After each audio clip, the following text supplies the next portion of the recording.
زما په اند کله چې زه یو طبي ډاکټر وم،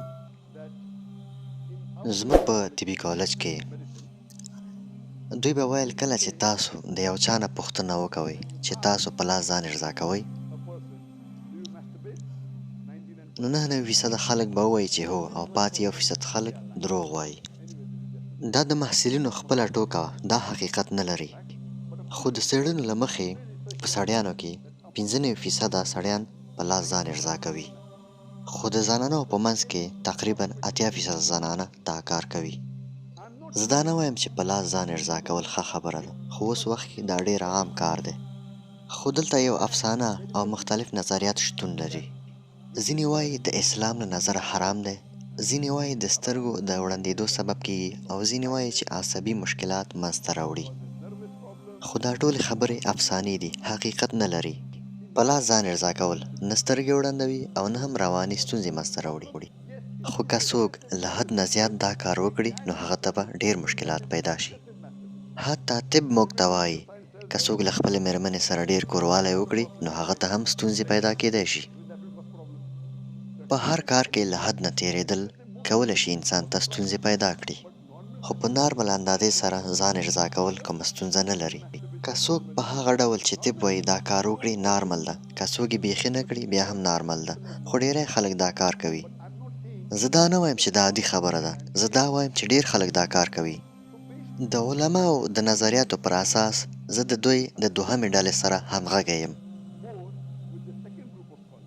نو زه دا وایم چې په لاس ځان ارضا کول دا یو مکروه عمل دی. د یو څه د حرام ثابتولو لپاره موږ د قرآن او سنتو څخه قوي شواهدو ته ضرورت لرو، او د دې لپاره هیڅ قوي ثبوت نشته.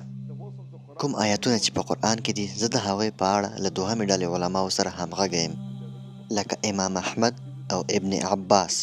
ابن عباس وایي په لاس ځان ارضا کول حرام نه دي. د سورة مؤمنون 5 نه تر 7 نمبر آیت پورې دا په لاس د ځان ارضا کولو په اړه نه دي، دا د نورو اعمالو په اړه دي، لکه زنا کول او لواطت کول. نو زه یې په مکروه کې حسابوم، ځکه د دې د حرام ثابتولو لپاره کوم قوي ثبوت نشته. او ابن حزم وایي چې دا د نیکو خلکو عمل نه دی. ډېر خلک دا کار کوي او د حرام ثابتولو لپاره په قرآن او حدیث کې قوي ثبوت نشته، نو د دې لپاره زه په مکروه عمل کې حسابوم. خو دا په دې معنا نه ده هر هغه عمل چې ډېری خلک کوي هغه به صحیح وي، لکه په اوس وخت کې په غربي هېوادونو کې 95% نجونې د پوهنتون له فارغېدو څخه مخکې زنا کوي. نو دا په دې معنا نه ده چې زنا به حلاله وي.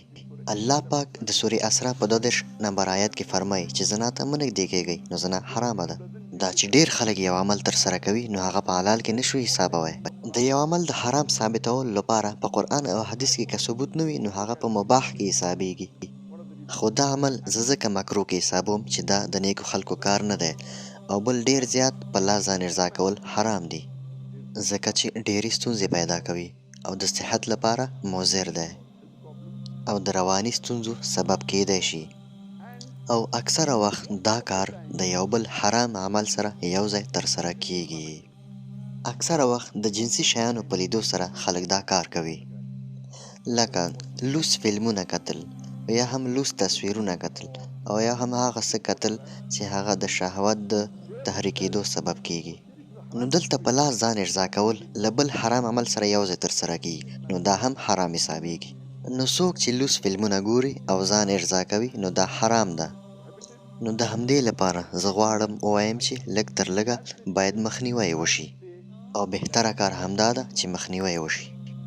خو که څوک واده نشي کوی، نو د هغوی لپاره ښه لاره دا ده چې روژه ونیسي، لکه څنګه چې له نبي صلی الله علیه وسلم څخه په صحیح البخاري کتاب کې روایت شوي چې ای ځوانانو، که څوک واده کوی شي نو واده دې وکړي، او که څوک واده نشي کوی نو هغه دې روژه ونیسي، ځکه چې روژه ستاسو شهوت کمزوری کوي، او دا ساینس هم ثابته کړې چې روژه جنسي غریزه کمزوری کوي.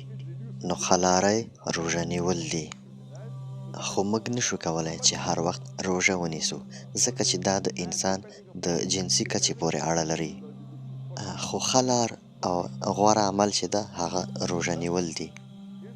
خو که څوک نشي کولی خپل شهوت کنټرول کړي او ځان ارضا کولو ته ضرورت ولري، اړتیا ولري، نو د ضرورت په وخت کې اجازه شته.